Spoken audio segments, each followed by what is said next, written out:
extend my respectful greetings to the Honorable Chief Minister Sri Nara Chandrababu Naidu Gariki, and warm wishes to my respected cabinet colleagues, CSK Vijayanand Garu, DGP Sri Harish Kumar Gupta ji, to all special chief secretaries, principal secretaries, secretaries, heads of departments, and to all district collectors and superintendent of police participating from across the state on virtual mode.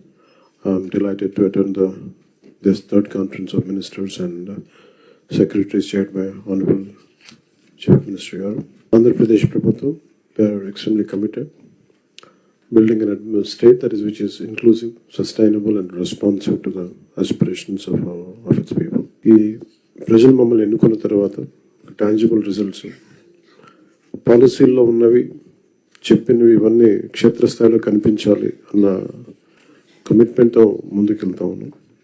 దాంట్లో భాగంగానే ఇవన్నీ ఈ collectors conference కానీ, అలాగే పల్లి పండుగకి సంబంధించి నా డిపార్ట్మెంట్కి సంబంధించి PR&RDకి సంబంధించి పల్లి పండుగ పోయిన సంవత్సరం 2,500 కోట్లు, పల్లి పండుగ 2.0 కింద 5,700 కోట్లు, అడవి తల్లి బాటుగా 1,005 కోట్లు, special assistance to state for capital investment, which is called SASCI, 2,123 crores. In total, 11,328 కోట్లు శాంక్షన్ చేయబడింది.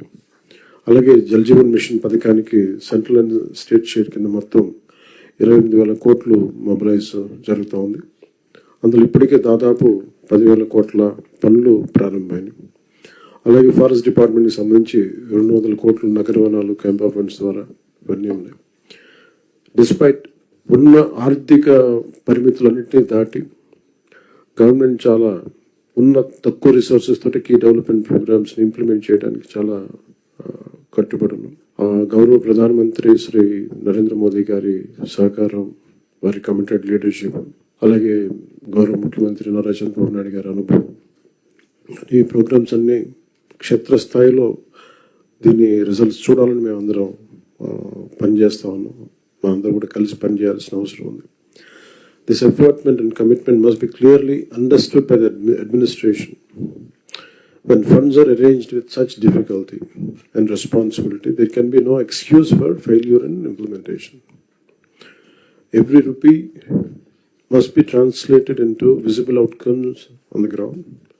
Officers at all levels must ensure that funds are made available and projects should be executed efficiently, transparently and within timelines without any delay. ప్రత్యేకించి ఈ మధ్యన గౌరవ ముఖ్యమంత్రి గారి దృష్టి కూడా తీసుకొస్తాం. క్షేత్రస్థాయిలో కొంత ఉదాసీనత ఉంది అందరికి. ఆ రిజల్ట్స్ మేము గౌరవ ముఖ్యమంత్రి గారు మాకు ఇచ్చినంత టార్గెట్స్గా మేము కిందికి వెళ్తా ఉంటే కొన్ని ఎక్స్క్యూజెస్ కనిపిస్తాను. దయచేసి అవన్నీ లేకుండా చూడండి. ఎందుకంటే మేము 4 గోడల మధ్య కూర్చునే వ్యక్తులు ఎవరు కాదు. అంత చాలా అద్భుతంగా ఉంది, ప్రశాంతంగా ఉంది, అట్లాంటివన్నీ ఉన్నాయి. కానీ బట్ యాక్చువల్గా కొన్ని చూస్తే చాలా గ్యాప్స్ ఉన్నాయి. అవి కొంచెం మేము ఈ డిపార్ట్మెంట్స్లో ఉన్నతాధికారులు అందరూ కూడా దయచేసి అది ఒక్కసారి మీరు క్షేత్రస్థాయిలో we have to fix accountability. గౌరవ ముఖ్యమంత్రి గారు అసెంబ్లీలో కానీ నేను కానీ we have fixed accountability for hour cells in the assembly in front of people.